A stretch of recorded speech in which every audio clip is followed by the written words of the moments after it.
Doctor نے اسے بتایا تھا کہ ڈاکٹر نفیس بخاری اس کا کلاس فیلو اور دوست تھا۔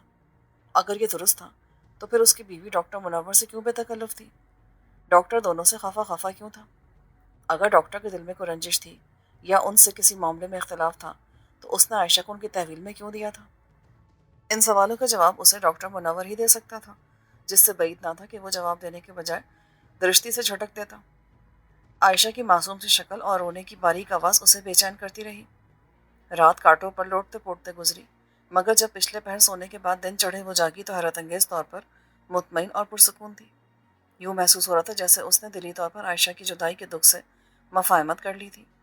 آنے والے چند دنوں میں اس کے رویے سے ظاہر ہونے لگا کہ وہ اپنی بیٹی کی حادثاتی جدائی کو ذہن سے محو کرنے میں کامیاب ہو گئی تھی۔ چاقو چوبند ہوتے اس نے ایک مرتبہ پھر ڈاکٹر کو اس کی خود ساختہ تنہائی سے نکالنے اور اپنی جانب راغب کرنے کی بھرپور کوشش کی۔ وہ صدقِ دل سے ڈاکٹر کے پاس رہنا چاہتی تھی، کیونکہ گزشتہ دورانیے میں ڈاکٹر کی پروقار شخصیت نے اس کے ذہن پر بڑے گہرے اثرات مرتب کیے تھے۔ وہ سوتے جاگتے اسے ہی سوچتی رہتی تھی۔ اس کی پہلی ترجیح یہی تھی کہ ڈاکٹر اسے اپنی حقیقی بیوی کی حیثیت دے کر عدم تحفظ کی سلگتی ہوئی آگ سے نکال لے، مگر وہ اسے کوئی اہمیت دینے پر تیار نہیں تھا۔ 2-3 ماہ میں چندو کا پہلا مسحور کن روپ لوٹ آیا اور سر چڑھ کر بولتا ہوا حسن ڈاکٹر کو سخنے در میں مضطرب کرنے لگا۔ وہ دیکھ رہی تھی کہ ڈاکٹر کی فصیل جاں میں دراڑیں نمودار ہونے لگی تھی اور وہ چندو سے نظریں چرانے اور دور رہنے پر مجبور ہونے لگا تھا۔ کھینچا کا یہ اعصاب شکن سلسلہ 3 ماہ چلا، مگر اچانک ڈاکٹر کی سنگ دلی جیت گئی اور چندو احساس کمائیگی میں مبتلا ہو کر ٹوٹ گئی۔ ڈاکٹر نے اپنے پلان کے تحت اخبار میں اشتہارات شائع ہوتے ہی 3 مختلف نرسنگ اسکولوں میں چندو کی درخواستیں جمع کرا دیں۔ چونکہ اس نے میٹرک میں پوزیشن لی تھی، اس لیے اسے تینوں اسکولوں میں ہی بآسانی داخلہ مل سکتا تھا۔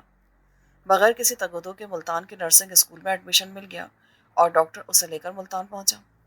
چندو کو ہاسٹل چھوڑ کر اس کے لیے ضروری سامان خریدنے شہر چلا گیا۔ 2-3 دن شہر میں رہتے ہوئے اس نے چندو کا مکمل اقامتی بندوبست کیا اور ہر طرح سے مطمئن ہونے کے بعد آخری ملاقات کے لیے ہاسٹل پہنچ گیا۔ ڈھلتی ہوئی شام میں دونوں نرسنگ اسکول کے ملحقہ اسپتال کے بڑے سالون میں آمنے سامنے بیٹھے تھے۔ چندو کا چہرہ حسن و ملال سے رقم تھا، جبکہ ڈاکٹر مطمئن اور سرخرو دکھائی دے رہا تھا، یوں جیسے اس کے سر سے کوئی بوجھ اتر گیا ہو۔ چندو، میں تمہارے لیے یہی کر سکتا تھا، کر گزرا۔ کاش میرے پاس دینے کے لیے اور بھی کچھ ہوتا تو دریغ نہ کرتا۔ تمہاری طلب پوری کرنے کے لائق ہوتا تو تمہیں مایوس نہ کرتا۔ بس اب تم دل کو ہر قسم کے شکوہ اور میل سے پاک کر کے مجھے الوداع کہو۔ مجھے اپنی ڈگر کو دیکھتے ہوئے توقع ہے کہ آئندہ ہم کبھی نہیں ملیں گے۔ اگر قسمت نے کہیں ملائے بھی تو دنیا ہمیں بس واقف کاری سمجھے گی، ٹھیک ہے نا؟ چندو کا گلا رون دیا۔ سر، مجھے پتا ہے کہ میں آپ کے لائق نہیں ہوں، مگر ایسا بھی کیا ہے کہ آپ مجھے ہمیشہ کے لیے چھوڑنے لگے ہیں؟ میں آپ سے ملتے رہنا چاہتی ہوں۔ مجھے اتنی سی اجازت تو آپ دے سکتے ہیں نا کہ کبھی کبھی آ کر ایک نظر آپ کو دیکھ لیا کروں۔ ڈاکٹر کا چہرہ پتھرا گیا۔ نہیں لڑکی، تم نے میرے ساتھ لگ بھگ 1 سال کا عرصہ گزارا ہے، تمہیں یہ خوش فہمی ہے کہ تم مجھے سمجھتی ہو، مگر حقیقت میں تم مجھے بالکل نہیں سمجھ پائی ہو۔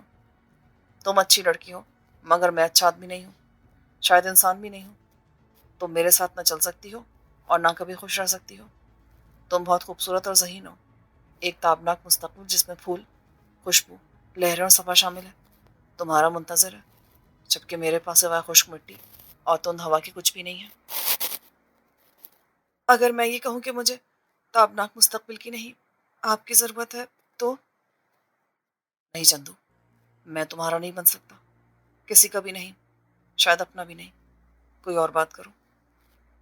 سر، میں آپ سے بحث نہیں کر سکتی، مگر التجا کرتی ہوں کہ آپ بھلے مجھے قبول نہ کریں، مگر مجھ سے مل تو لیا کریں۔ نہیں، کہا نہ کہ چھوڑو اس تذکرے کو، اور یہ 1 لاکھ روپے کا چیک پکڑو۔ قرب و جوار میں کوئی بینک دیکھ کر اپنا اکاؤنٹ کھلوا لینا اور یہ چیک اس میں جمع کروا دینا۔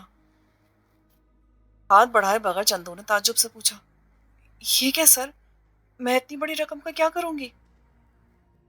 ڈاکٹر نے چیک اس کی جھولی میں رکھ دیا۔ رکھ لو، کام آئے گا تمہارے۔ چندو کی آنکھیں ایک لمحے کے لیے ویران ہوئی، پھر بول پڑی، کیا یہ عائشہ کی قیمت ہے؟ ڈاکٹر اس کی آنکھوں سے پھوٹتا ہوا مدعا بھانپ کر نفی میں سر ہلانے لگا۔ چھوٹی باتوں سے صرف نظر کر کے بڑی باتوں پر توجہ دینا دانش مندی کہلاتی ہے۔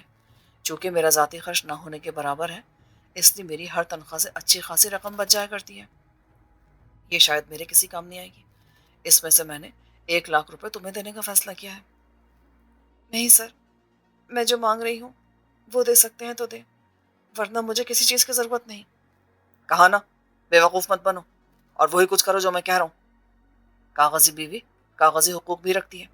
یہ کاغذ کا ٹکڑا ہے، اپنا حق سمجھ کر اسے سنبھال لو. میں تمہیں کوئی لمبی چوڑی ہدایات نہیں دینا چاہتا. اتنا ہی کہہ دینا کافی سمجھتا ہوں کہ یہاں تمہارا قدم قدم پر مردوں سے واسطہ پڑے گا. یہ سبھی میرے یا ڈاکٹر نور الامین جیسے لوگ نہیں ہیں، بلکہ ان میں سے اکثریت ان جیسی ہے جن کے چنگل سے نکل کر تم میرے پاس پہنچی تھی. وہ ڈاکٹروں کے بہروپ میں بھی ہیں، اسکول انتظامیہ اور مریضوں کے روپ میں بھی ہو سکتے ہیں. ان سے محتاط رہنا.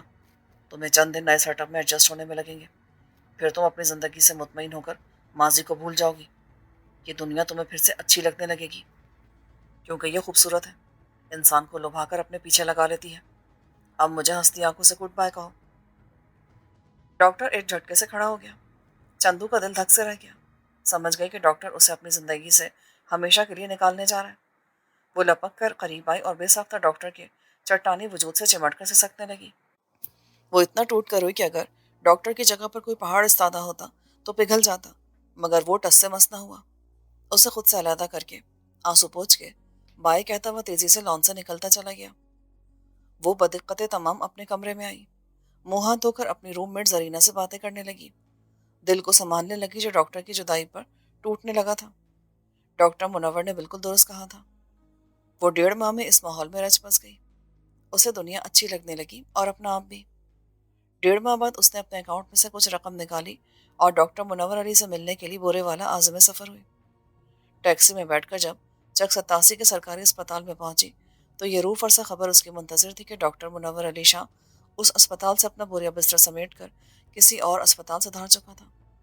اس نے ڈاکٹر کے نئے ڈیوٹی اسٹیشن کا پتہ چلانے کی کوشش کی، مگر عملے نے لا علمی کا اظہار کیا. صفیہ پروین نے صرف اتنا پتا کہ ڈاکٹر نے 6 ماہ کی چھٹی بھی لے لی ہے. ان 6 ماہ میں وہ کہاں ہوگا یہ اس سمیت کسی شخص کو بھی معلوم نہیں تھا. ڈاکٹر منور کی جگہ پر آنے والے میڈیکل آفیسر کی رہائش بورے والا شہر میں تھی اور وہ ڈیوٹی آف ہوتے ہی اپنی کار پر گھر لوٹ جاتا تھا. اس لیے وہ کوٹھی جس میں چندو نے ڈاکٹر کے ساتھ کم و بیش 1 سال کا عرصہ گزارا تھا مقفل رہتی تھی. سرخ اینٹوں والی کوٹھی کے سامنے روش پر کھڑے ہو کر اس نے حسرت بھری نظروں سے در و دیوار کو دیکھا اور آہ بھر کر اسپتال سے نکل آئی. یہ صورتحال چندو کے لیے بڑی حوصلہ شکن اور مایوس کن تھی، کیونکہ ڈاکٹر منور علی نے اپنے کہے پر عمل کرتے ہوئے اس سے ہر قسم کا ناتا توڑ لیا تھا. اسے دوسرا دھچکا اس وقت لگا جب ڈاک کے ذریعے طلاق کا پہلا نوٹس ملا. 1 ماہ کے وقفوں سے بقیہ نوٹس بھی مل گئے. ڈاکٹر نے اپنا نام اس کی ذات کی سلیٹ سے مٹا کر سمجھا دیا تھا کہ وہ کبھی ڈاکٹر منور کو یاد نہ کیا کرے. یاد کرنے کا حق بھی کھو بیٹھی تھی وہ. ڈاک کے لفافوں پر واپسی کا پتہ درج نہیں تھا. یونین کاؤنسل وہی تھی جس کے دائرہ کار میں چک 87 آتا تھا. چندو جانتی تھی کہ ڈاکٹر چک 87 سے رخصت ہو گیا تھا، اس لیے وہ ڈاکٹر کے پیچھے اس یونین کونسل یا اسپتال میں جانا سمر آور نہیں ہو سکتا تھا. وہ اگر کسی طرح کھوج نکال کر ڈاکٹر تک پہنچ بھی جاتی تو کیا کرتی؟ وہ ڈاکٹر کو ایک نظر دیکھنے، چند روکھی باتیں سننے اور ناکام لوٹنے کے سوا کچھ نہیں کر سکتی تھی. پھر وہ بھی بابا گامن اور عمر حیات کی طرح خاص موقعوں پر یاد آنے والا کردار بن گیا اور چندو کا سفر نرسنگ کے مخصوص ماحول میں بغیر کسی رکاوٹ کے چلنے لگا. اس کی روم میٹ زرینہ اختر کی ترغیب پر اس نے نرسنگ کے ساتھ ساتھ انٹرمیڈیٹ کی تیاری کی. میڈم جوسفین نے دونوں لڑکیوں کی مدد کی. پھر انہوں نے پرائیویٹ امیدوار کے طور پر امتحان دیا اور اچھے نمبرز میں پاس ہو گئی. زرینہ ملتان کی مضافاتی بستی سے تعلق رکھتی تھی. بہت سادہ مزاج مگر پر اعتماد لڑکی تھی. وہ حق دوستی نبھاتے ہوئے اسے چھٹیوں میں اپنے گھر لے جایا کرتی تھی، جہاں اس کا وقت کھلی فضا اور سرسبز کھیتوں میں بہت اچھا گزرتا تھا. 40 سالہ اسٹاف نرس مس جوسفین اپنی غیر معمولی سیاہ رنگت اور بے ڈول جسامت کی وجہ سے ابھی تک کنواری تھی. اس کے بقول اس کی ہتھیلیوں پر شادی کی ریکھا سرے سے موجود ہی نہیں تھی. وہ بظاہر خاصی اکڑ مزاج تھی، مگر فطرتاً انسان دوست واقع ہوئی تھی. چندو پر خصوصی توجہ دیتی تھی. یہی وجہ تھی کہ اس نے دوران تربیت انٹرمیڈیٹ کی تیاری کرنے میں چندو اور زرینہ کی مدد کی تھی. وہ چاہتی تھی کہ دونوں لڑکیاں سلسلے کو آگے بڑھاتے ہوئے نرسنگ کورس مکمل ہونے تک گریجویشن کی ڈگری بھی حاصل کر لیں. انسان خطا کا پتلا ہے.